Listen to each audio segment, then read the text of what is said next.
ఉమ్మడి ఏపీ రాజకీయాల్లో ఆయన పాత్ర చాలా ఎక్కువ. ఆయన ఎప్పుడూ తెర ముందు ఉన్న నాయకుడు కాదు. కానీ కాంగ్రెస్‌లో ఆయన మాట చాలా పవర్‌ఫుల్‌గా ఉండేది. ఆయన సూచనలు అన్నీ అమలయ్యేవి. ఆయన అంటే పార్టీలో శిలాశాసనం. ఆయనే కేవీపీ రామచంద్రరావు. వైఎస్ఆర్‌కి ఆత్మగా, నీడగా ఆయన గురించి చెబుతూ ఉంటారు ఆయన సన్నిహితులు. వైఎస్ఆర్ సీఎంగా రెండుసార్లు ఉమ్మడి ఏపీకి అయ్యారు. అదే సమయంలో కేవీపీ పాత్ర చాలా ఉందని అంటారు రాజకీయ సీనియర్ నేతలు. ఆయన పలుకుబడి కూడా అప్పట్లో చాలా ఉండేదని చెబుతూ ఉంటారు.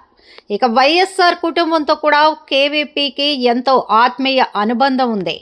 అంకుల్ అంటూ జగన్, షర్మిల ఆయన్ని పిలిచేవారు. అలా కుటుంబ మిత్రుడు అనడం కంటే ఆత్మ బంధువుగా కేవీపీ ఉన్నారని అనడం సబబుగా ఉంటుంది.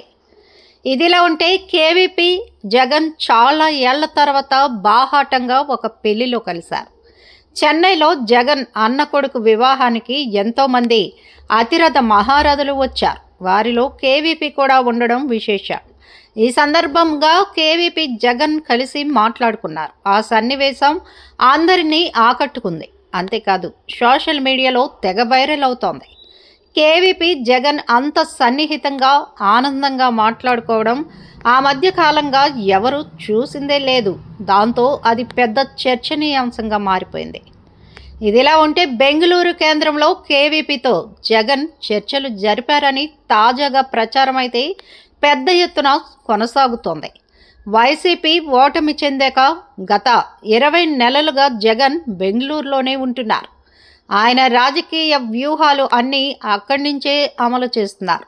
ఇక జగన్ కూడా తన రాజకీయ పంథాను మార్చారు. గతానికి భిన్నంగా అందరినీ కలుపుకొని పోవాలని చూస్తున్నారు. ఈ నేపథ్యంలో తన తండ్రి వైఎస్ఆర్కి సన్నిహితులకు పెద్దపీట వేయాలని చూస్తున్నారట జగన్. ఈ నేపథ్యంలో తాను అంకులుగా పిలిచే కేవీపీతో జగన్ ప్రత్యేకంగా భేటీ అయ్యారన్న గాసిప్స్ అయితే పెద్ద ఎత్తున వినిపిస్తున్నాయి.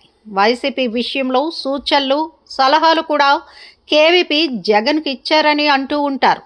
ఇదిలా ఉంటే కేవీపీ రామచంద్రరావు కాంగ్రెస్ తరపున ఏకంగా 12 ఏళ్ల పాటు 2 సార్లు రాజ్యసభ సభ్యుడిగా పనిచేసిన సంగతి అందరికీ తెలిసిందే.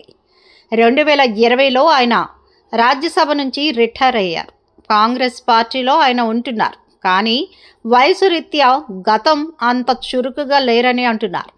ఈ నేపథ్యంలో ఆయనతో జగన్ భేటీలు వేస్తున్నారన్నదైతే పుకార్లుగా వినిపిస్తోంది. కేవీపీ మంచి వ్యూహకర్త అన్న సంగతి అందరికీ తెలిసిందే.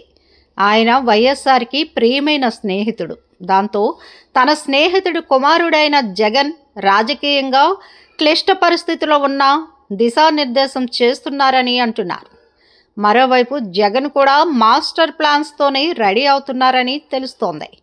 మరి కేవీపీతో భేటీ అంటే కాంగ్రెస్తో, ఇండియా కూటమితో కలయికనా, లేక ఏపీలో వైసీపీని బలోపేతం చేసుకుంటూ న్యూట్రల్గా ఉంటూ జాతీయ రాజకీయాల్లో 2029 నాటి పరిస్థితులకు అనుగుణంగా వైసీపీ స్టెప్ వేస్తుందా అనే చర్చ కూడా వినిపిస్తోంది. మరి జగన్ ఐడియా ఏంటనేది తెలియాలంటే మరికొన్ని రోజులు ఆగాల్సిందే.